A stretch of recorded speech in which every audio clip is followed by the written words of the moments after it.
Muy buenas tardes a todos. Soy el doctor Gabriel Omar Heredia Orbegoso, médico intensivista. Laboro en el Hospital Edgardo Rebagliati Martins, en el Hospital Cayetano Heredia también.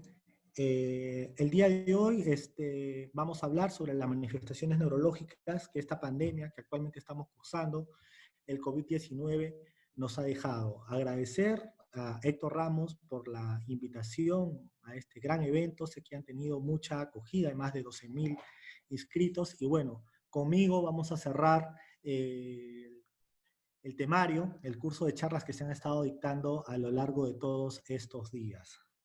Muy bien, como sabemos, COVID-19 es una pandemia, una infección sistémica que se inició en diciembre del año pasado en Wuhan, China.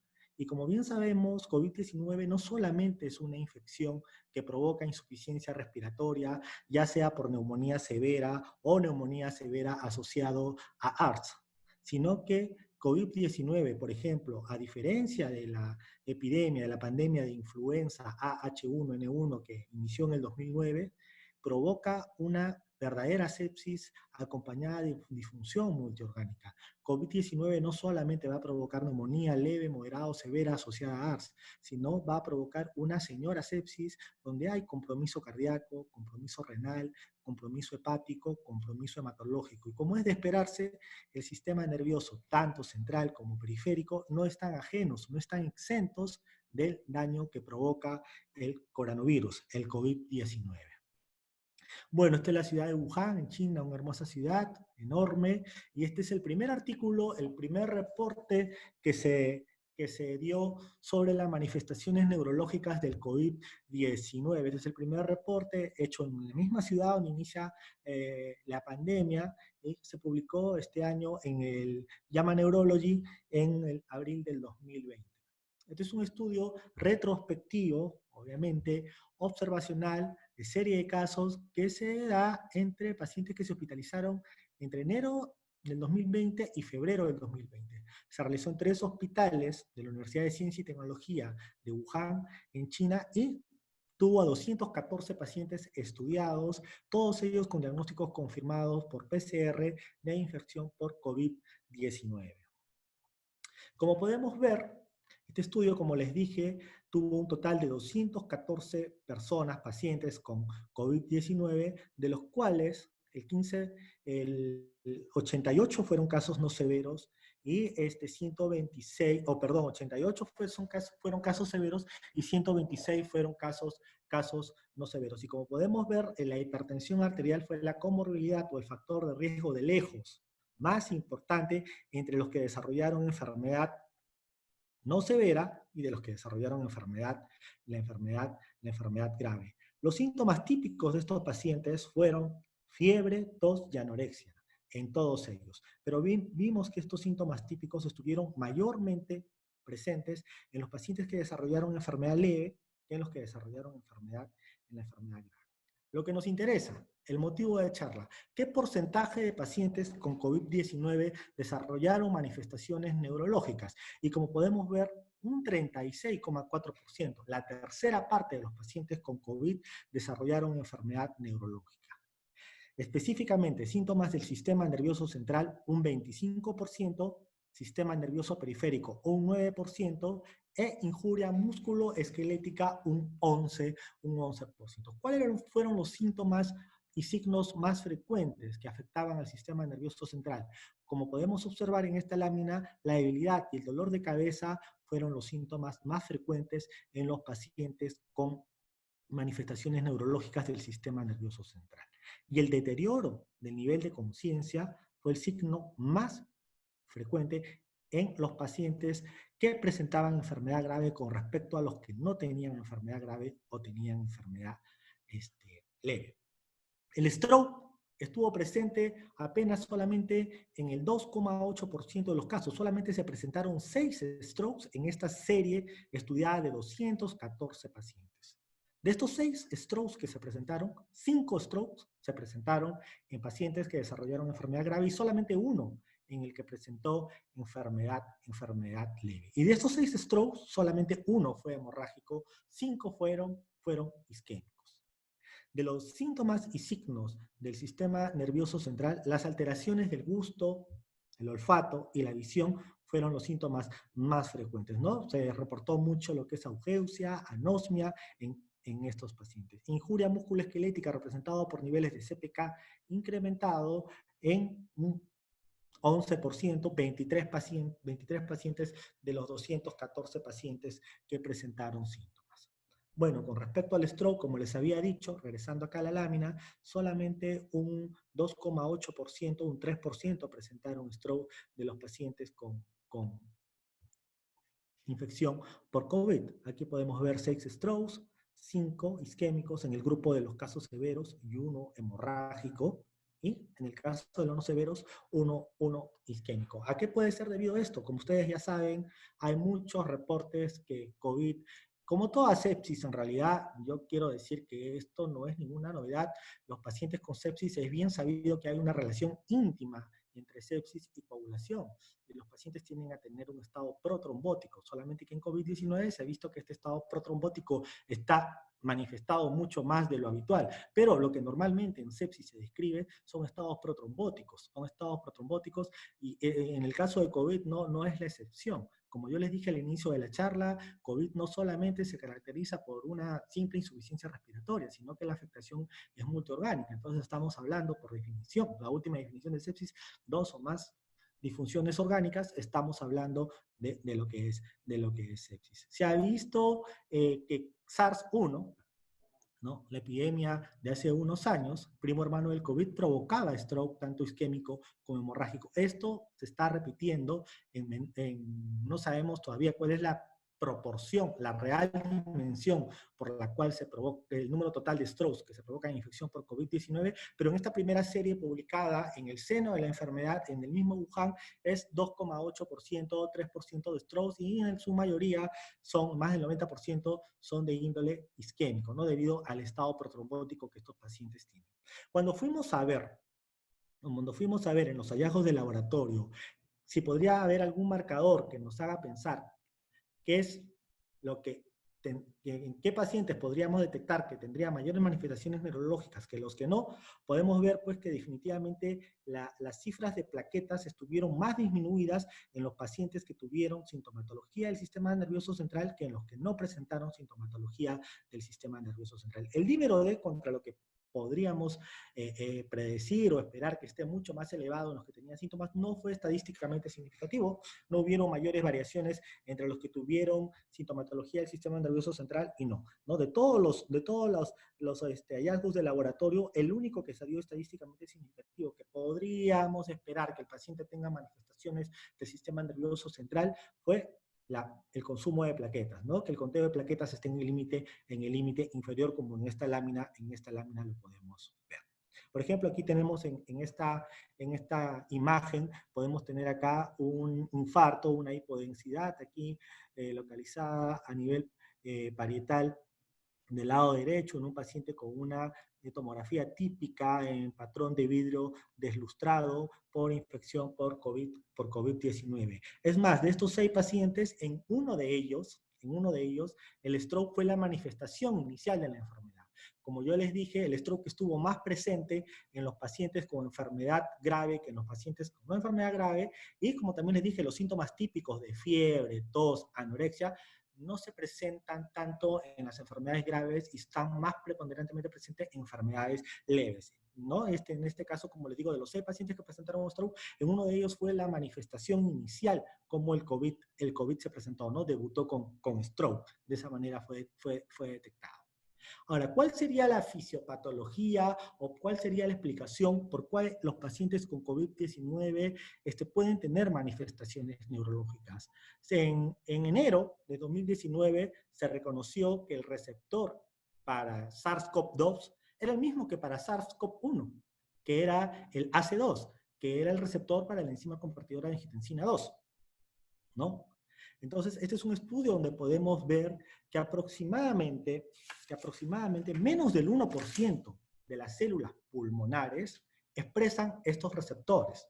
Aproximadamente un 0,68 de las células pulmonares expresan receptores AC2 y que son receptores por donde el COVID-19 entra, ¿no? Y de este 0,68 células que representan el 83% son los neumocitos tipo 2. Aquí podemos ver en este cuadro la cantidad de receptores que los neumocitos tipo 2, que son células cúbicas ya diferenciadas, que son células cúbicas que secretan surfactante, expresan este receptor más que las otras células pulmonares. Pero no hay que olvidar que los neumocitos tipo 1 también presentan estos receptores en menor medida. Los fibroblastos, los macrófagos, las células endoteliales del pulmón, de los capilares pulmonares, también expresan estos receptores. Y el epitelio cilíndrico ciliado y las células CLOP también presentan este receptor. En realidad, todas las células del epitelio respiratorio o del sistema respiratorio presentan este receptor. Solamente que a la cabeza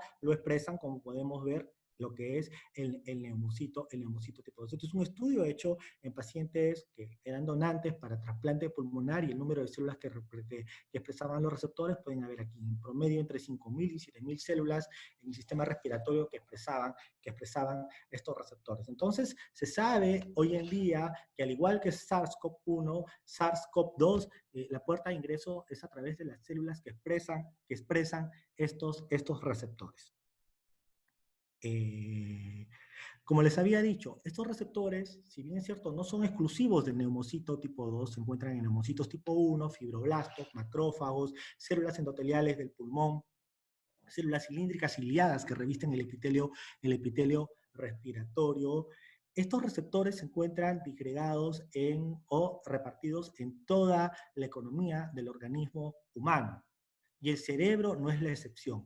Estos receptores han sido encontrados en el endotelio de los vasos cerebrales, como pueden ver aquí en esta lámina. No han sido identificados todavía en neuronas ni en células de la glía, pero estos receptores se han encontrado dispersados en lo que es el endotelio y en la célula muscular lisa de los vasos sanguíneos cerebrales, y además en otros órganos. Por ejemplo, aquí podemos ver que estos receptores AC2 están sobre todo en ilio, en colon. Se sabe que los síntomas gastrointestinales, uno de los síntomas también característicos de estos pacientes, también se encuentran en lo que es la piel, y como yo les digo aquí, ¿no? Estos receptores también se encuentran diseminados en hígado, en vaso y en el encéfalo, en el cerebro. Entonces, esta es una explicación por qué puede haber fenómeno trombótico y por qué pueden haber cuadros de stroke y cuadros de delirio en los pacientes con SARS-CoV-2. Es porque estos receptores,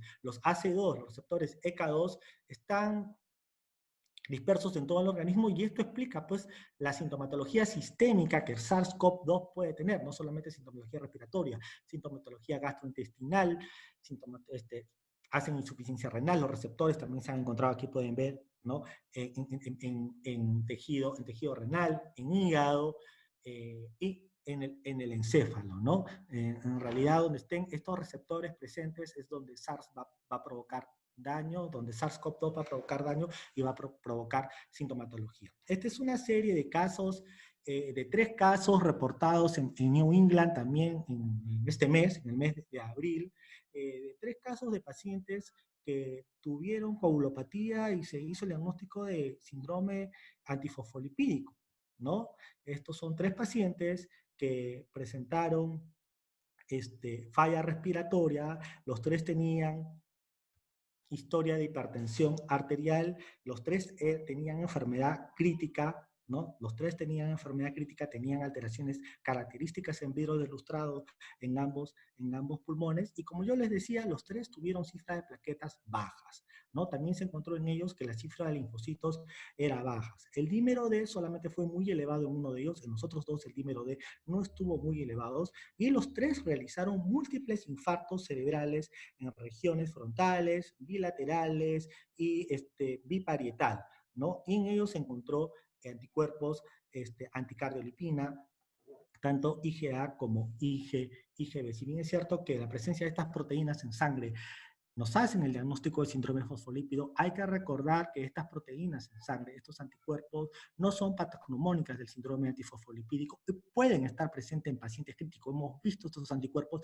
en pacientes con sepsis de otra etiología. Así que, como les digo, no cabría sorprender que también en SARS, que es una sepsis, podríamos encontrar estos anticuerpos. Entonces, podría ser un mecanismo por el cual se desarrolla stroke en estos pacientes. Como repetimos, hasta el momento el reporte ha sido bastante poco, pero se presenta 3% en la serie de 214 pacientes en Wuhan. Este es un reporte en New England un poco más específico. Aquí estudia específicamente a los pacientes que desarrollan distrés y que se encuentran en ventilación mecánica, y trata de ver en este grupo poblacional de pacientes que están en ventilación mecánica cuáles son los síntomas neurológicos más frecuentes. Todos estos pacientes estuvieron bajo sedación profunda. Aquí hacen una exclusión, no toman en cuenta a los pacientes que tenían bloqueo neuromuscular para que el examen neurológico pueda ser un poco más fiable, y podemos ver que la agitación, que es un signo, fue el síntoma más frecuente que los pacientes presentaron. 40 de 58 pacientes que incluye esta serie presentaron agitación. Y el 65% de estos pacientes, 26 del 40% de estos pacientes, al retirarse la sedación, presentaban, ¿no?, signos positivos o evaluación por el CAM-ICU positivo para delirio, ¿no? Y un 67% de estos pacientes tenían alteración de los haces córtico-espinales, ¿no? Básicamente estos pacientes que tenían clonus, tenían Babinski bilateral, tenían hiperreflexia, y un 36% de estos pacientes tenían síndrome disejecutivo. ¿Qué quiere decir esto? Que los pacientes, al ser retirados de la sedación o al ser dado de altas, más bien dicho, de la UCI, tenían una pobre organización de la ejecución motora frente a una orden. Lo interesante también de este estudio, que es hecho en pacientes críticos que estuvieron en ventilación mecánica con ARS por COVID-19, fue que a 13 pacientes se los llevaron a resonancia magnética.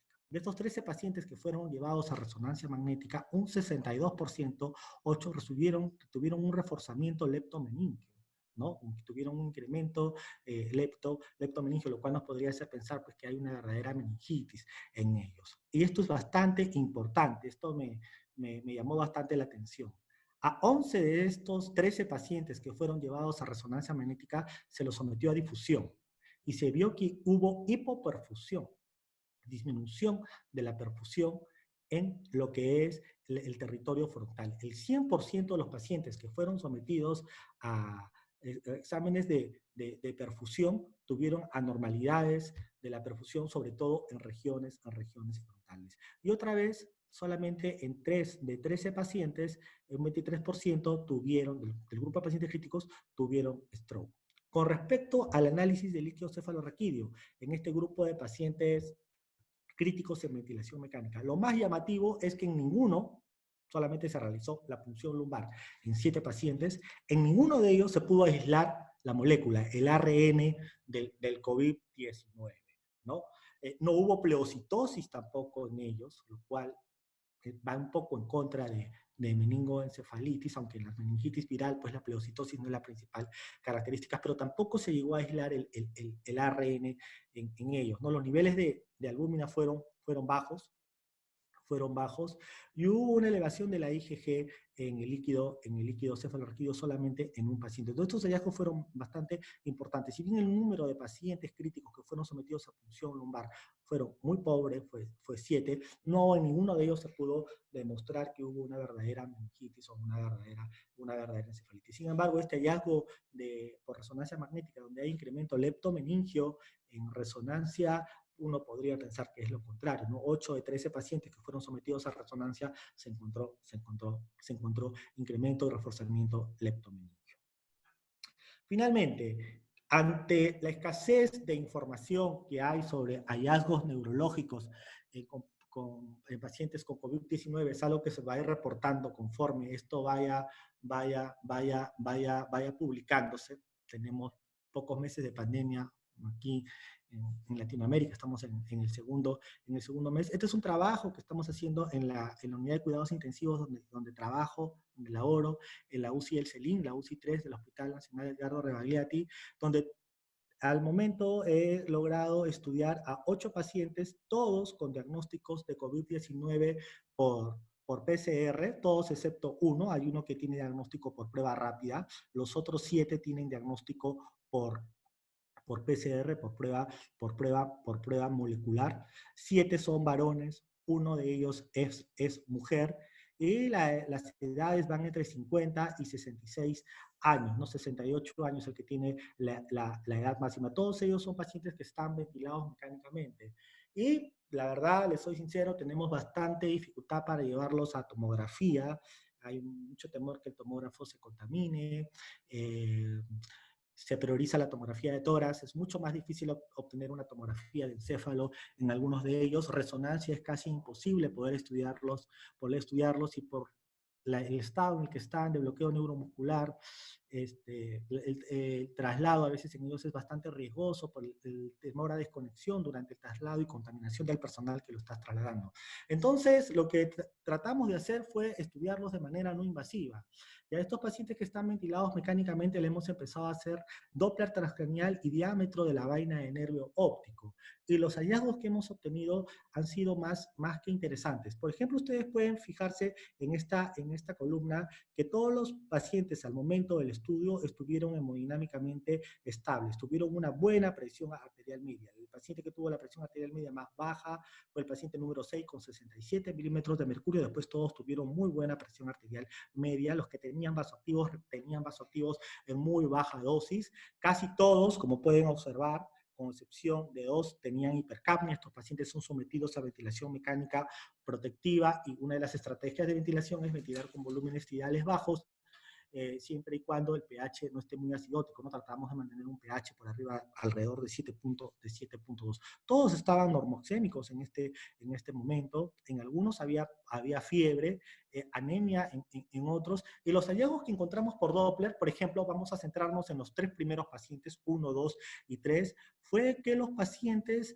tenían velocidades medias normales, tenían patrones de velocidades normales, pero podemos fijarnos que los 2 primeros pacientes tenían IP en el límite superior. El paciente número 1 tenía 0.99 de IP, el paciente número 2 1.0 y el paciente número 3 sí tenía el IP incrementado, 1.1.1.24.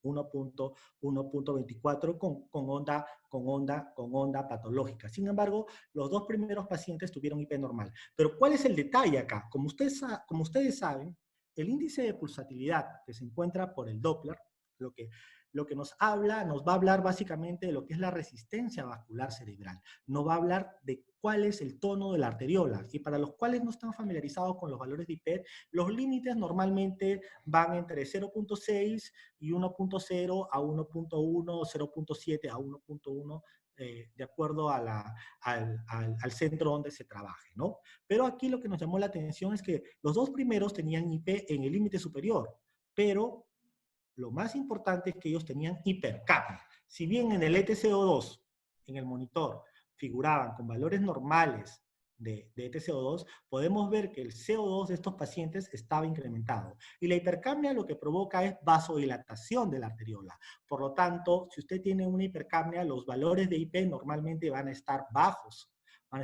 Así que estos valores de 0.99 y 1.01 en realidad son valores que están infravalorados, porque si yo normalizo esta hipercapnia, estos valores de IP se van a tender a incrementar. En cambio, ustedes pueden ver aquí el paciente número 3 que tenía un índice de pulsación. Este sí era su IP de este paciente número 3 sí estaba incrementado, tenía con normocapnia, tenía 1.24. Como estos hallazgos no nos dejaron tranquilos y teníamos la duda si realmente podía haber un incremento de la presión intracraniana, a estos pacientes nos fuimos y nos metimos a hacerles vaina del nervio óptico. Agarramos el ecógrafo, dejamos el Doppler y nos fuimos a hacer el ONCD, la vaina del nervio óptico. Y oh sorpresa, encontramos que en estos 3 primeros pacientes, los 3 tenían valores bastante altos de la vaina del nervio óptico. Mucha literatura habla que en la vaina del nervio óptico por arriba de 50 milímetros, ¿no? Por arriba de 5.0 milímetros tenemos una PIC más de 20. Sin embargo, nosotros trabajamos con un corte un poco más alto para no tener duda. Trabajamos con un corte de 5.8, más de 58. Y en estos pacientes pues estuvo bastante lejos de este corte. Por ejemplo, el paciente número 1, 72, 73, el paciente número 2 y el paciente número 3, el cual sí le hicimos con normocapnia, tenía 67. Entonces, en estos 3 pacientes encontramos valores de la vaina nervio óptico bastante incrementados y como les digo, estos 2 IPs que están en el límite superior en realidad están más elevados porque están infravalorados por el efecto de la hipercapnia. ¿Qué otra cosa tuvieron en común estos 3 pacientes? Por los cuales uno podría decir que estos pacientes podrían tener hipertensión endocrinal. Todos tenían el PIB elevado. El paciente número 1 tenía PIB 14, el paciente número 2 tenía PIB 12 y el paciente número 3 tenía PIB 15. Entonces, ¿qué tanto el PIB influencia en la hipertensión endocraniana como para producir estos valores de vaina de nervio óptico tan elevados que la verdad nos sorprendió? No lo sabemos, no lo sabemos. Es bien estudiado el valor del PIB y el impacto sobre la presión intracraniana, pero incluso en uno de ellos había repercusión hemodinámica con una tendencia a la separación entre la sístole y la diástole y una tendencia a la sistolización de la onda en el que tenía 1.24. Miren las presiones de estos pacientes, ¿no? No eran presiones pico ni media muy elevadas, entre 30 y 31, sus presiones pico, las presiones plató también, en uno de ellos no las registramos, pero tenemos aquí las presiones plató 25 y 28, no están muy elevadas, las presiones medias lo mismo, y aquí, bueno, las complacencias de sus pulmones. Después nos fuimos a hacer, con estos 3 primeros pacientes que estudiamos, fuimos a estudiar a cinco pacientes más y encontramos valores de IP elevados, incluso con hipercapnia. Miren el paciente número 6 y el paciente número 8. Tienen IP de 1.32 y 1.31 respectivamente, ¿no? Ambos con hipercapnia. Si yo hiperventilo al paciente o le doy volúmenes tibiales normales, lo cual no está indicado, y normalizo el CO2, probablemente este 1.32 se transforme en 1.5, 1.6, sea mucho mayor. Eso lo hemos visto y hemos publicado artículos de paciente con fiebre amarilla donde al normalizar el CO2 podemos ver que la verdadera dimensión del índice de pulsatilidad. Y otra vez, en estos 2 pacientes, en el paciente 6 y 8, diámetros del nervio óptico por encima de 58, ¿no? En este caso 58, en este caso 60, y aquí sí, con niveles de PIB no muy elevados, ¿no? 10 y 12, ¿no? Aquí tenemos un nivel de PIB 10 y tenemos 1.31 de IP con 58 milímetros. O sea, aquí no me queda duda que este paciente tiene un incremento de la presión intracraniana. Y miren sus presiones picos en el paciente número 8. 18 de presión pico, un pulmón bastante complaciente, bastante fácil de ventilar, ¿no? Que requería PIB 10, ¿no? Tenía una muy buena oxigenación y sí, los hallazgos de nervio óptico y del índice de pulsatilidad por Doppler son bastante incrementados. Esto es algo que no está publicado, he buscado si hay referencias, yo sé que esto es nuevo y nosotros nos hemos metido a estudiar por ecografía, ver la hemodinamia cerebral de estos pacientes. Lo otro que me llamó bastante la atención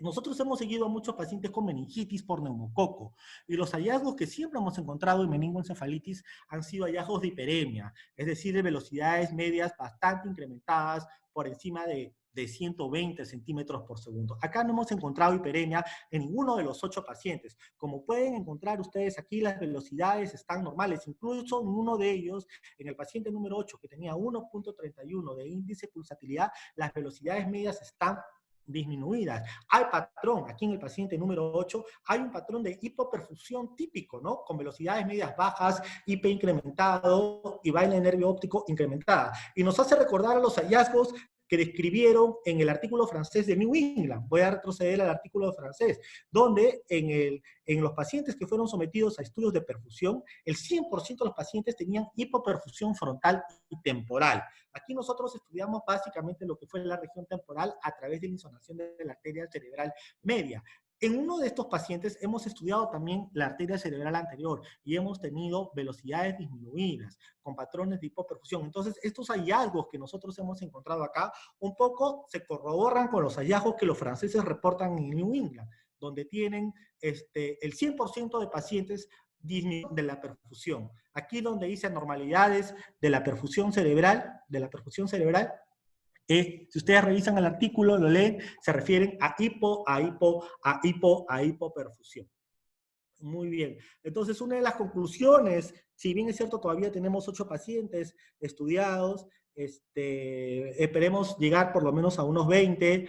He insonado, la UCI de trabajo tengo 14 pacientes, he insonado a 8 de 14, me falta insonar a 6 todavía para poder llegar, y conforme vayan dando altas y tengamos otros pacientes, vamos a poder tener una mejor idea de cómo está la hemodinamia cerebral y si hay hipertensión endocraniana o no en este subgrupo de pacientes críticos con COVID-19. Yo soy intensivista, no soy neurólogo y veo básicamente pacientes críticos, ¿no? Me dedico un poco al Doppler transcranial, y estos son los hallazgos que yo he podido encontrar. Les voy a presentar algunos ejemplos, 2 de los ejemplos, 8 pacientes que tenemos, ¿no? Por ejemplo, este es un paciente de 69 años, este es el paciente de la cama 4 que tenemos, 69 años con COVID-19 por RT-PCR, que está con falla respiratoria y shock.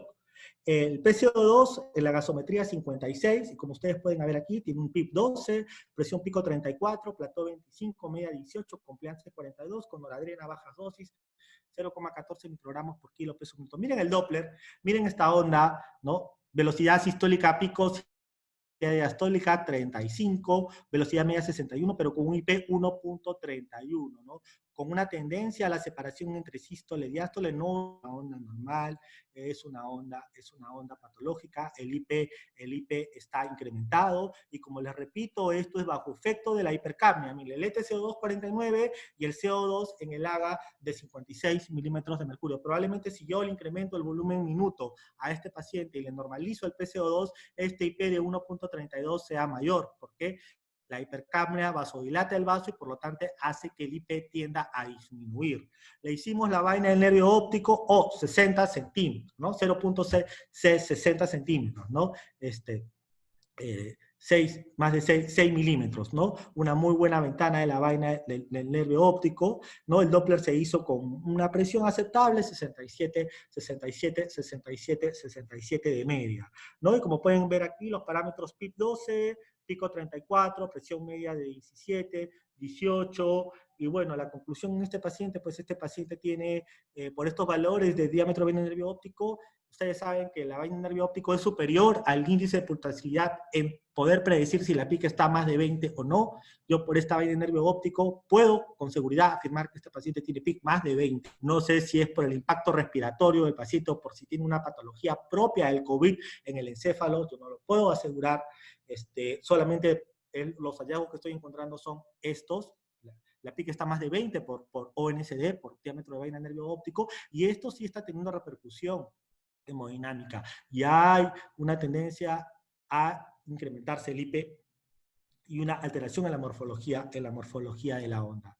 Este segundo caso es algo parecido, es algo similar. Este es un paciente de 55 años, también COVID-19 por RT-PCR, el diagnóstico con ARS. Aquí en este caso tenemos normocapnia, no va a haber influencia del CO2 en el valor del índice de pulsatilidad. El PIB está mucho más incrementado, tiene PIB 15, presión pico 30, plató 28, presión media 91, un pulmón mucho más duro que el del otro paciente, 19.2, sin vasopresores, más bien estaba hipertenso, con un ETCO2 en 46, como pueden ver aquí el PIB 15, miren el Doppler, nos encontramos con un índice de pulsatilidad muy buena ventana, 1.24 velocidades normales, y el diámetro de la vaina del nervio óptico, muy buena ventana del diámetro de la vaina del nervio óptico, con 66, ¿no? 66, de valor, ¿no? No nos queda duda que este paciente también tiene PIC más de 20 y que esto tiene repercusión hemodinámica cerebral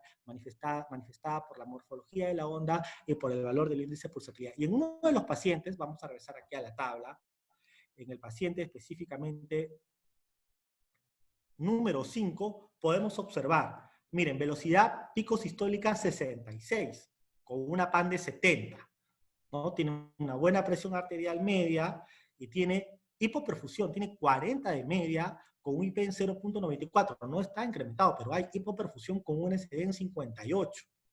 Si bien es cierto, tiene 17 de PIB, es el paciente que tiene el PIB más alto de la serie. ¿Qué tanto este PIB podría tener impacto? Tendríamos que repetir el Doppler con valores, niveles de PIB mucho menores. Pero sí hay una hipoperfusión. Tal vez en este paciente la conducta correcta es incrementar la presión arterial media y mejorar la perfusión cerebral. Entonces, a veces el Doppler también puede servir eso, ¿no? Muchos nosotros medimos la perfusión en la base y no medimos cómo está la perfusión en el cerebro. Yo la verdad a mí no me interesa mucho que mi perfusión esté ok en la base de la lengua, sí, mi perfusión cerebral está alterada, ¿no?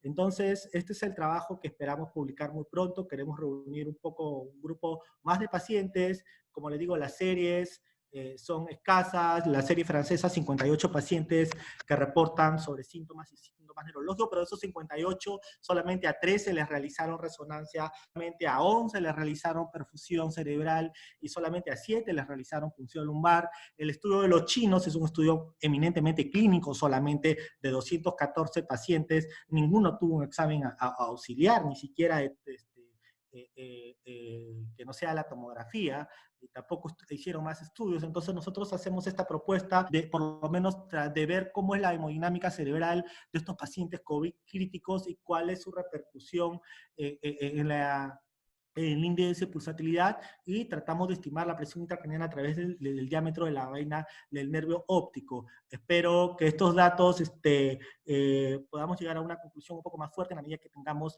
mayor número de pacientes, pero ya esta es una muestra de 8 pacientes que ya nos deja mucho que pensar, y como les digo, ninguno de ellos tuvo hiperemia, que es algo que normalmente en meningoencefalitis lo hemos encontrado. Hiperemia con índice de pulsatilidad bajo, es lo que normalmente encontramos en meningoencefalitis. En este caso, lo que estamos encontrando son patrones de hipoperfusión con IPs normales, entre comillas, que están infravalorados por la hipercapnia como parte de la estrategia ventilatoria que realizamos, ¿no? Así que bueno, espero que la charla haya podido contribuir en algo al conocimiento de los pacientes con COVID. A recordar que no son cuadros con manifestaciones únicamente respiratorios, sino es un cuadro con manifestación totalmente sistémica. El sistema nervioso central no está ajeno de ellos. Así que muchas gracias por su atención, que tengan ustedes muy buenas tardes. Una vez, muchas gracias a Héctor Ramos. Sé que ha sido un éxito este congreso COVID-19. La verdad, las felicitaciones y buena suerte a todos y a cuidarse bastante, y esperemos que esto se acabe pronto y poder completar los datos ya no de manera virtual, sino de manera presencial. Un abrazo para todos y muy buenas tardes.